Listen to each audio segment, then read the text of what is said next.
Hello guys, this is Swati. आज मैं बात करने वाली हूँ एक ऐसी सीरीज़ की जिसकी सेंट्रल थीम ऑलरेडी बहुत ज़्यादा एक्सप्लॉइटेड है और इसको लेकर एक से बढ़कर एक क्लासिक मूवीज़ बनाई जा चुकी हैं। फिर भी इसका स्क्रीन प्ले जिस तरीके से गढ़ा गया है वो काबिले तारीफ़ है और हम पर अच्छा खासा इंप्रेशन डालता है। हम शुरू से उससे कनेक्ट हो जाते हैं।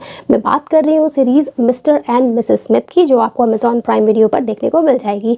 इसमें 8 एपिसोड्स हैं जिनका रन टाइम लगभग 45 से 55 मिनट्स के बीच का है। यहाँ पर गोर बहुत माइल्ड है, वायलेंस स्ट्रॉन्ग है, एडल्ट सीन्स माइल्ड है, बस इंसिनुएटेड है, प्रोफैनिटी माइल्ड है। And because of all this I would recommend this series only for adults.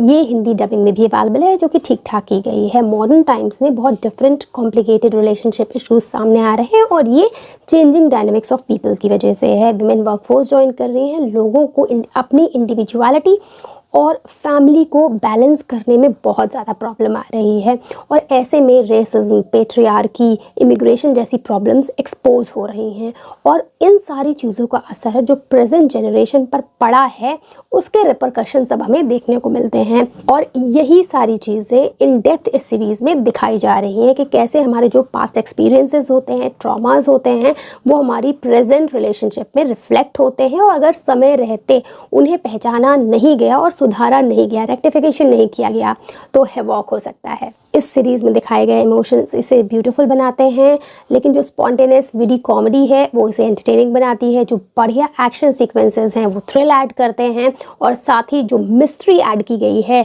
वो आपको शुरू से आखिरी तक बांधे रखती है। ये जो डिसफंक्शनल फैमिली कॉमेडी का कंसेप्ट है कुछ नया नहीं है। ये 1941 में एल्फ्रेड हिचकॉक से ही शुरू हो गया था और 2005 में अगर आप सिने बफ हैं तो आपने मिस्टर एंड मिसेस स्मिथ जो ब्रैड पिट और एंजेलिना जोली की मूवी है ज़रूर देखी होगी, सुनी तो ज़रूर होगी।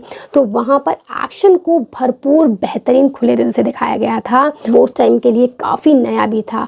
अब यहाँ पर जो उस मूवी में कमी लग रही थी उसे ग्लोवर ने पूरी की है, इमोशंस की इन डेप्थ एक्सप्लोर करी है। सो पूरी सीरीज़ के साथ मेरा क्या एक्सपीरियंस रहा है वो मैं आपसे शेयर करती हूँ और आप डिसाइड करेंगे कि आपको ये सीरीज़ देखनी चाहिए नहीं देखनी चाहिए। इससे पहले अगर आप नए आए हैं then please subscribe. So about this series Mr and Mrs Smith, अगर हम स्टोरी की बात करते हैं तो कहानी का normal course of action order of universe follow करता है, जहाँ पर दो स्ट्रेंजर्स मिलते हैं जिन्हें एक साथ काम करना है, कलीग होते हैं, दोनों के बीच में स्पार्क होता है, they start liking each other, then they grow on each other, marriage like situation बन जाती है। उसका हनीमून फेज स्टार्ट होता है जहाँ पर रिलेशनशिप की इंटीमेसीज एंड इंट्रिकेसीज होती हैं।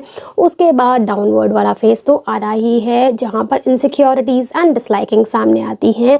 अब इस सीरीज़ में ये दिखाया गया है कि क्या इनका रिलेशनशिप इतना मजबूत है कि उस डाउन फेज को पार कर पाएगा या फिर क्रम्बल हो जाएगा। तो ये तो था ड्रामा वाला पार्ट। अब इसमें थ्रिल कहाँ से आएगा? ये जो दो लोग हैं ये कोई नॉर्मल ऑफिस वर्किंग पीपल नहीं है, ना ही ये किसी ब्लाइंड डेट पर मिले हैं। इन्हें एक कंपनी ने एक साथ रखा है। ये दोनों ही असैसिन हैं और इनका हर एक मिशन इम्पॉसिबल होता है। इन्हें बस 3 मिशन फेलियर्स की परमिशन है और इसके बाद इनके साथ बहुत गलत चीज़ हो सकती है। एक के बाद एक जो मिशन मिलते हैं वो बहुत इंटरेस्टिंग है। एक्शन उसमें दिखाया जा रहा है बट मोर ऑफ इमोशन की तरफ ये सीरीज़ थोड़ी बायस्ड है। अब इन दोनों की पर्सनालिटी बहुत ज़्यादा डिफरेंट होने की वजह से, साथ ही एक दूसरे को समझ ना पाने की वजह से बहुत ज़्यादा कॉम्प्लिकेशंस शुरू हो जाती हैं जो इनकी पर्सनल लाइफ से शुरू होकर प्रोफेशनल लाइफ में रिफ्लेक्ट होने लगती हैं। जहाँ जॉन एक बहुत ही इंटीमेट गाय है, फैमिली पर्सन है, उसे बच्चे चाहिए, फैमिली शुरू करनी है, अपनी मदर से बहुत ज़्यादा अटैच है। वहीं दूसरी तरफ जो जेन है उसने सालों से अपने फादर से बात नहीं करी है, वो बस अपनी कैट को प्यार करती है। इमोशंस उसके कंस्ट्रक्टेड हैं, ज़्यादा शो नहीं करती है, एम्बिशियस है, स्मार्ट है, इंटेलिजेंट है। ये सीरीज़ आपको दिखाती है कि क्या ये दोनों लोग अपने ईगोज़ को पीछे छोड़कर प्राइड को कम करके एक मिडिल ग्राउंड पे आएंगे जहाँ ये अपनी रिलेशनशिप को आगे बढ़ा सकते हैं या फिर पार्ट वेज कर लेंगे।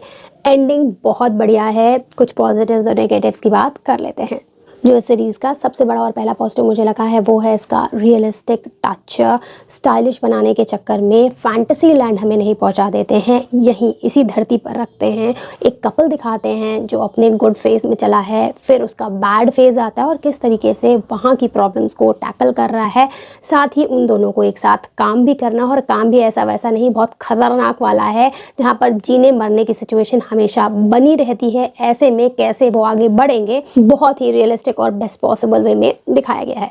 सेकेंड पॉजिटिव, बढ़िया एक्टिंग के through Donald Glover and Maya Erskine ने जो कॉम्प्लिकेटेड कैरेक्टर्स हैं जॉन और जेन के, उसमें जान भर दी है, जिसकी वजह से हम शुरू से ही उनसे कनेक्ट हो जाते हैं। इन कैरेक्टर्स में परफेक्ट बैलेंस है एक्शन का, इमोशन का और कॉमेडी का, जिसमें एक भी अगर ऊपर नीचे हो जाता तो मज़ा किरकिरा हो जाता, लेकिन इन दोनों ने ऐसा होने दिया नहीं है। थर्ड पॉजिटिव जो मेरा फेवरेट है वो है विटी स्पॉन्टेनियस कॉमेडी। कोई बहुत बड़ा सिनेरियो क्रिएट करने की ज़रूरत नहीं पड़ी है, कोई लंबे चौड़े जोक्स नहीं मारने पड़े हैं यहाँ पर, बस चलते फिरते कुछ ऐसी बात कह दी जाती है जिसमें हंसी आ जाती है। सिचुएशनल कॉमेडी टाइप्स चीज़ें यहाँ पर आपको दिखेंगी। कुछ कैमियोज़ हैं जो आप जिनसे एक्सपेक्ट कर रहे होंगे कि बहुत बड़ा कुछ करेंगे और वो कुछ ना करते हुए भी कॉमेडी कर जाते हैं, जैसे पॉल डैनो हैं, रॉन पॉलमैन हैं और भी कुछ कैमियोज़ हैं जो आपको इंटरेस्टिंग लगेंगे। तो ये चीज़ मुझे इसकी बहुत अपील करी है। अब अगर ड्रॉबैक्स की बात करते हैं तो जो पहली चीज़ है, यहाँ पर कन्वर्सेशंस और इमोशंस को कंपेयर टू एक्शन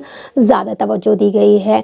सेकेंडली, यहाँ पर स्टाइल से ज़्यादा रियलिज्म पर फोकस रखा गया है। तो अगर आप ये सोच रहे हैं कि एक hi fi spy thriller series आप देखेंगे तो वो यहाँ पर आपको नहीं मिलने वाली है। बहुत ही इन डेप्थ इमोशन दिखाए गए हैं रिलेशनशिप के बेसिस पर, और उसमें जो कॉम्प्लेक्सिटीज़ आती हैं उसके बेसिस पर मुझे ये एक बेहतरीन सीरीज़ लगी है। साथ ही मैं इसे 8.5 आउट ऑफ 10 बड़े आराम से दे सकती हूँ। मैंने इसके हर एक सेकंड को एंजॉय किया है। कॉमेडी तो बिल्कुल मेरे टाइप की थी। So do watch this. अगर आप बीफ जो सीरीज़ अभी लास्ट ईयर आई थी, जिसको काफ़ी नॉमिनेशंस मिले हैं, अवार्ड्स मिले हैं, उसको पसंद कर रहे थे तो इसके साथ भी आप वाइब कर ही जाएंगे। That's it from my side. Bye bye.